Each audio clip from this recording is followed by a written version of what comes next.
কেমন আছেন আপনারা? ও, দাদা প্রণাম কর। না না, ঠিক আছে ঠিক আছে, উঠুন। বাবা কোথায়?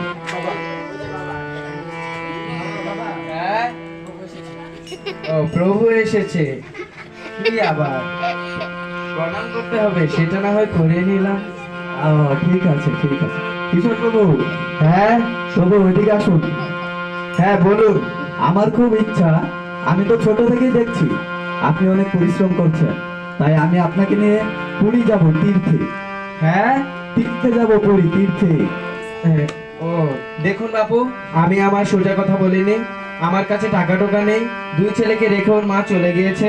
এখন আমার ব্যবসায় তো একেবারে পুরাই loss। না না না, ঠিক আছে, আমি এই বিষয়ে দেখেছি আপনার অনেক পরিশ্রমের টাকা এগুলা, আপনি তো ব্যয় করবেন না, ভালো জায়গায় তো আপনি ব্যয় করবেন না, তাই আমি আপনার খরচা দিয়ে আমি নিয়ে যাব। যাবেন? আচ্ছা, তাহলে রাস্তায় মুড়ি খেতে দেবেন তো? হ্যাঁ হ্যাঁ, সব দেবো, আপনার জন্য প্রসাদ সব আছে। তো আমার আরেকটা ইচ্ছা যে আজকেই আমি বেরিয়ে পড়বো আপনাকে নিয়ে। আচ্ছা, তাহলে চলবে। আচ্ছা, ঠিক আছে। বাবু দেখতে দেখতে প্রভু আমার বাবাকে একটু দেখে রাখবে। না না, সমস্যা নাই, ওকে তো আমি ছোট থেকেই দেখছি, ও অনেক ভালো, ওকে দেখে রাখবো।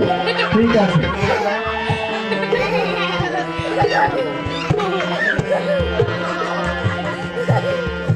যাক, বাবাকে এবার তীর্থে পাঠানো গেল। দেখা যাক কি হয়।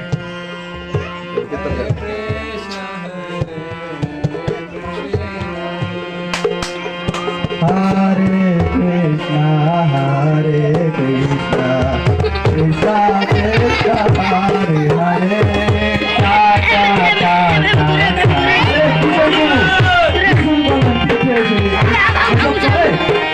আমার সাথে সংগীত করুন। হরে রাম হরে রাম রাম রাম হরে হরে।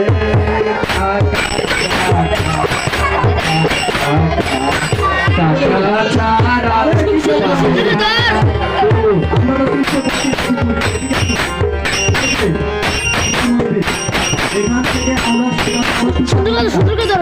তারপর এখান থেকে গেলে আমরা দেখতে পাবো ওইদিকে স্বর্গের দ্বার। ওইটা কি? ওগুলা তো মরা, সেখানে শুধু মরা পুরানো হয়। ও, এখানে কতটা মোড়া পুরানো হয়? তা বলার কোনো আমার কাছে ইয়ে নেই, এদিকে সব সময় মরা পুরানো হয়। ও, তাই নাকি? হ্যাঁ, এখানে একটি তুল্লি নয়, এখানে 10টি তুল্লি থাকে। হ্যাঁ, হ্যাঁ, এরপর আমরা যাবো মহাসমুদ্রে স্নান করতে, চলুন। না